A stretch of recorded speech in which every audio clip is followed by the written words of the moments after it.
To give you a sense of how unqualified this nominee is, she listed in her judiciary questionnaire her top 10 litigated cases. And I just want you to pause and read this for a second. Her top 10, she did a driver's license revocation. She did a second driver's license revocation. She did an unemployment benefits appeal. She did another unemployment benefits case. She did another unemployment benefit case. And her sixth case was an unemployment benefits case where on the opposing side was a pro se litigant. In other words, this poor fella didn't have a lawyer.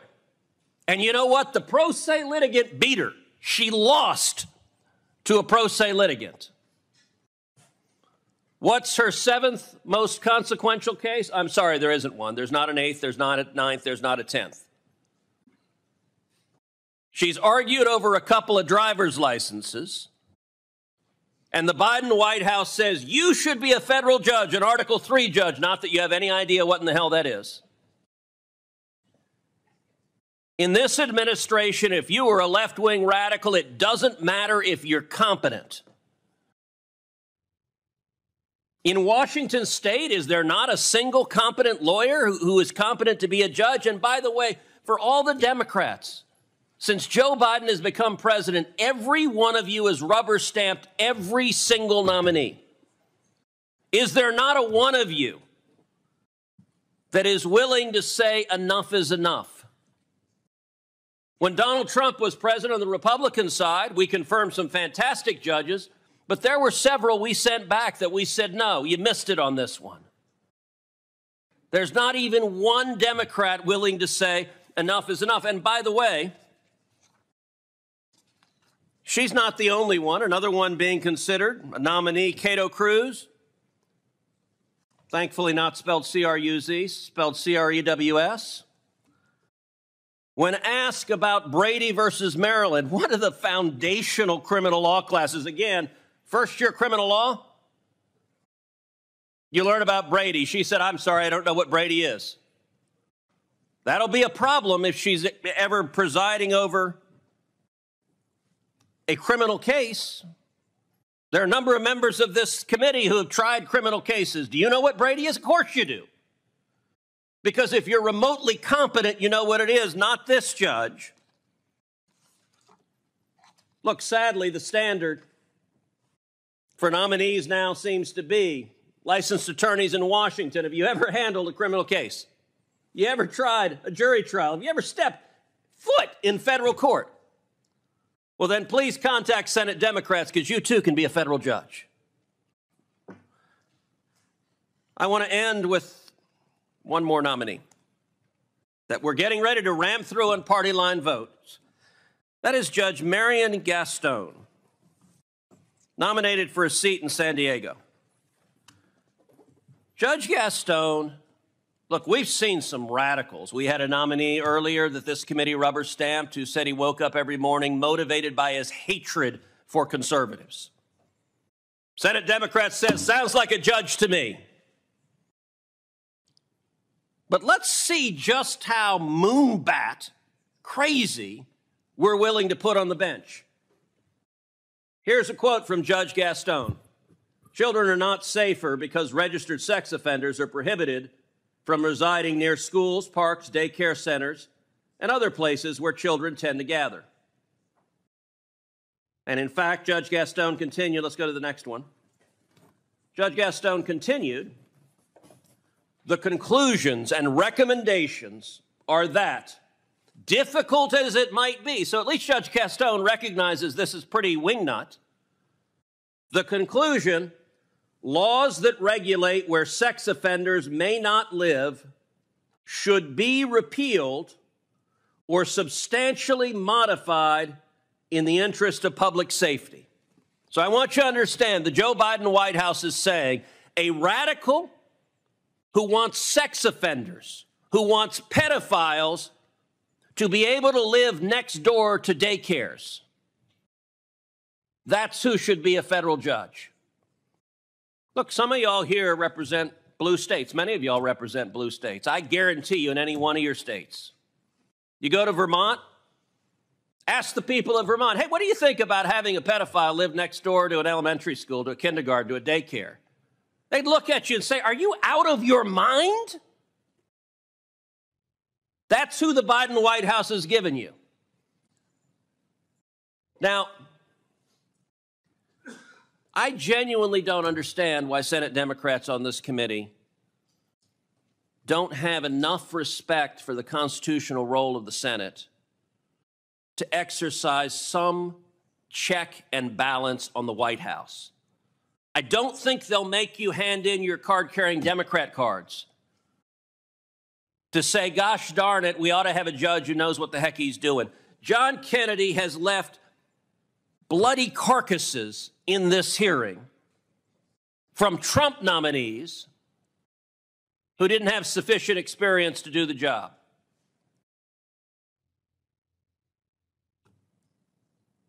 I ask my colleagues, if you vote for these nominees, you're going to have to defend them to your constituents.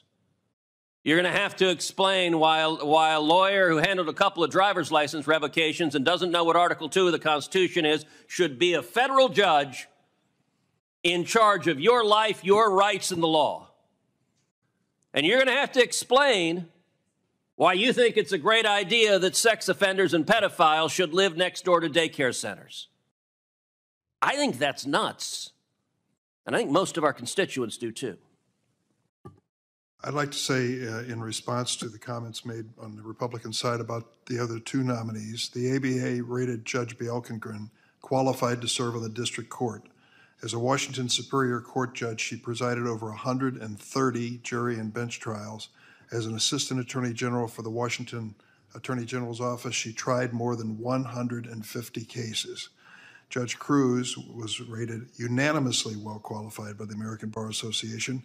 During his 17 years in private practice, he tried 18 cases to verdict, including 15 as sole or chief counsel. 2018, unanimously appointed by the active duty district judges to serve as a magistrate. In his time on the bench, he's already issued more than 1,700 recommendations and orders and has presided over 5 jury trials. These nominees' records as litigators and as judges are the best indicators of their abilities. Our response during the hearing does not negate One response during the hearing does not negate a lifetime of service. Justice Amy Coney Barrett had trouble with a question. She was asked to name the 5 freedoms in the First Amendment. She could not do that. Yet she was quickly dispatched to the Supreme Court with every Republican voting in favor of her nomination. Senate Republicans clearly did not take that misstep to be an indicator of her abilities. They confirmed her to the highest court in the land. And I might note, when she was up for circuit judge, she was asked to list the prominent cases in her legal background. She was given an opportunity to list 10. She listed 3. Since the 1980s, the ABA has rated a total of 22 judicial nominees not qualified to serve as federal judge since 1980. President Trump accounted for 10 of these nominees, 8 of whom were ultimately confirmed with strong support from Senate Republicans. So I just say that when it comes to nominees' trial experience and answering questions, there's not a consistent record on the other side. Mr. Chairman. I'm going to recognize the senator from Texas again, but I ask him to please let us get to a roll call. So I'll say 2 things briefly. Number one, Mr. Chairman, you've just made a very powerful and effective indictment of the ABA and its role in judicial confirmations. You're right, the ABA has been wildly partisan, so they routinely find Republican nominees to be unqualified, even when they have decades of experience and very significant experience. And I got to say, if the ABA tells you that if you don't know what Article 2 of the Constitution is, and you've only tried 7 cases, mostly driver's license revocation cases, you're qualified to be a federal judge, well, then the ABA ought to get out of the business of rating judges. And I'll just ask my colleagues something. Every one of you, answer this question to yourself seriously. If you were interviewing a chief counsel, all of us have chief counsels on this committee, if you're interviewing a law clerk, and the interviewee, if you asked that interviewee, what's Article 2 of the Constitution, and that person said, damned if I know, would you hire him? You all know the answer is no. None of you would hire someone who didn't know what Article 2 was to be a law clerk on your judiciary staff, and yet you're all prepared to rubber stamp this person as an Article III judge. Let me say, secondly, very briefly, I understand why the senator from California wants to distance himself from the record of Judge Gaston, and he suggested that her report was, I think the language he used was common sense recommendations. Well, you know, John Adams famously said facts are stubborn things, so I will point out, I have that report right here in my hand. It is called Position Paper on Sex Offender Residence Restrictions. So it's all about where can sex offenders live? Can they live next to schools? Can they live next to kindergartens? Can they live next to daycares? Yes or no? Judge Gaston helped author it, and the verbatim quotes, quote number one, quote, children are not safer because registered sex offenders are prohibited from residing near schools, parks, daycare centers, and other places where children tend to gather.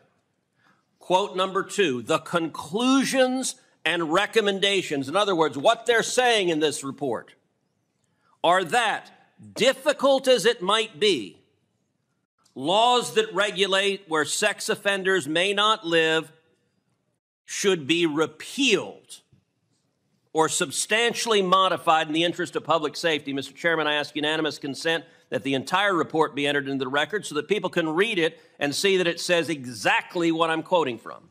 Without objection. And I have to say to my friend from California, if saying sex offenders should be allowed to live next door to daycare centers is common sense, then that's a very different definition of common sense.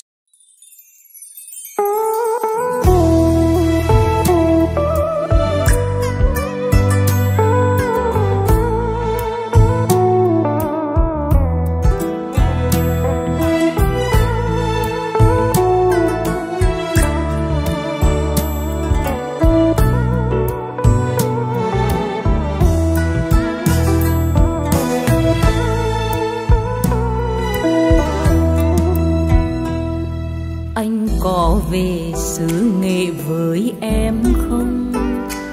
Đất miền Trung mưa dầm nắng gió. Về đó rồi anh thương nhiều hơn nữa, bởi nơi em thắm đượm tình quê. Anh có về xứ Nghệ với em không? Có dòng sông tuổi thơ em lặn lội, câu dân ca bắt nguồn từ lao động, để ai xa luôn vẫn nhớ về quê. Nặng nghĩa ân tình câu ví dặm người ơi. Về đi anh, về với quê em, nước biếc non xanh đường quanh quanh xứ Nghệ. Về bên em nghe lời thương của mẹ, anh về đây mân rể nọ ham kẻ giàu sang. Dù một nắng hai sương nhưng ấm bao tình nghĩa, răng gừng cay muối mặn tiếng nói nó giống ai.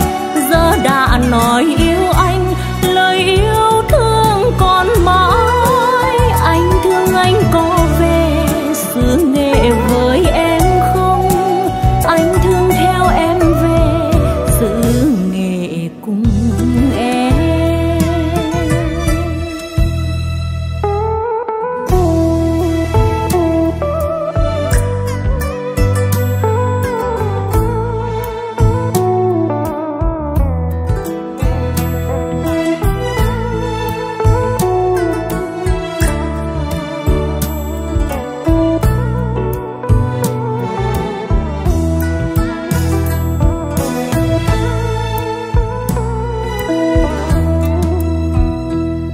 Anh có về xứ Nghệ với em không? Đất miền Trung mưa dầm nắng gió. Về đó rồi anh thương nhiều hơn nữa, bởi nơi em thắm đượm tình quê. Anh có về xứ Nghệ với